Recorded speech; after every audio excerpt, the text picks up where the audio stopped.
Hi guys, Fog of Gaming here and welcome to our first movie for Battlefield Hardline. This is the first part of our Lone Wolf series and we are going to start with a neat little trick. We're going to show you how you can get an unlimited supply of RPGs. Now we're not doing anything illegal, we're just taking advantage of the game. We chose Hotwire and Downtown to show you this tactic because it's very easy to do on this map. Downtown is a small city map and you are never far away from the action. Your objective is to take out as many vehicles as possible, so we're going to start with selecting your loadout. When you're starting a Hotwire map, I would suggest you start your round as an Enforcer. This class can deal a massive amount of damage at the beginning of the round and we want to take advantage of that. You can choose whatever you're comfortable with in regards to your primary and secondary weapon, however you will most likely encounter medium range gunfights, so we chose this Car H for the cops. There are a lot of times that you will have the opportunity to sneak up on people and you will need the possibility to take them down quietly and even interrogate them if you can. So select the taser as your sidearm. In game they call this the T62. It's always a good option, especially for close range firefights or just as a backup for your primary weapon. Select the ammo box as your first gadget and the breaching charges as your second gadget, because we want to be able to destroy a lot of those marked cars. This will be your main backup for your RPGs. Select the M67 frag and choose your preferred melee weapon.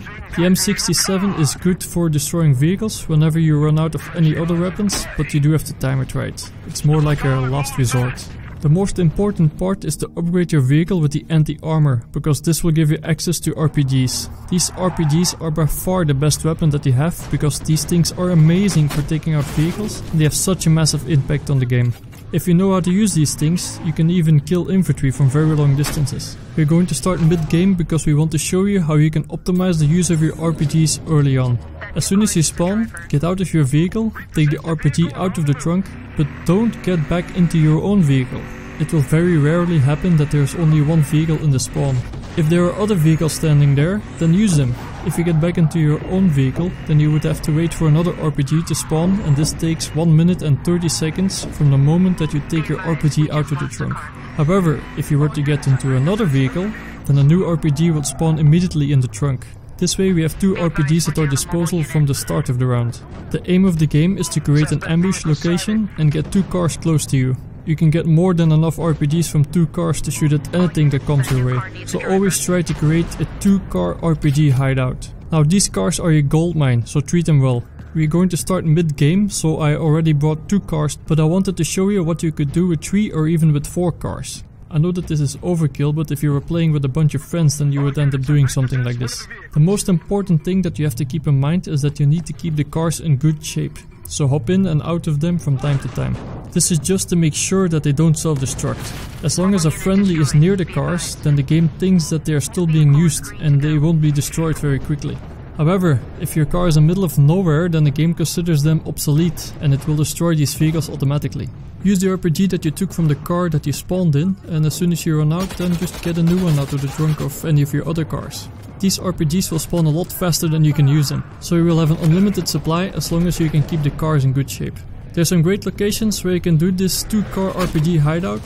The first one is in the parking lot on the side of the cops. The roof is usually the best place to go. You will have the high ground there with some great cover and you can jump down and place breaching charges on top of that little pedestrian bridge. There's even another RPG spawning downstairs, but not that you will need it of course. Almost every car in the game will drive past this parking lot, so you can do a massive amount of damage from this place. However, if you prefer to be a little bit sneakier, then drive to the pedestrian bridge near the Alpha car. They will never expect you there, so you should have the element of surprise. In order to get there, you have to use the steps to get your car onto that platform, and then you can drive there. Just drive slowly so that you don't hit everything on your way. Almost nobody will get past you if you use your RPGs together with your breaching charges. You can cover the main road and you could even put a breaching charge on the Alpha car whenever it spawns. The third location is on the main bridge above the tanker. You can do this straight away, but it works a lot better if you destroy the crane first. Just get into a car and destroy the 3 cables by driving into the supports. The crane will come falling down and you will have a much easier game because you almost blocked off that bridge completely. Get your cars into position on the bridge near the large truck and place some breaching charges underneath the bridge whenever you have the time. This will help you with dealing with multiple cars coming your way at the same time. You can be creative how you get your second car there. You could ask a friend, for example, to bring you a car, but when you are playing as a lone wolf, you don't have that kind of support. One option is to lift back to your spawn, or at least get close enough to your spawn so that you could run there. You could keep killing people until you die and then bring your second car as soon as you spawn again, or you could even redeploy if you really want to, but I would strongly advise against that. Just be creative and you will find your way back home. The fourth location worked especially well as a criminal. It's basically in between your spawn and the tanker, and you can even run back to get a second car. You could block off this entire road just on your own from this position and you got a great view of the tanker, so you could take this vehicle out as soon as somebody gets in as well. Always try to use 2 cars to get your steady supply of RPGs and combine these with your breaching charges and you can easily block off parts of the map on your own. If you're in a squad, then let everybody get his own car, however try to share the kills. You don't want to shoot 4 RPGs at the same car. Enjoy your unlimited supply of RPGs and keep an eye out on the channel for more tips and tricks. Thanks for watching and happy hunting.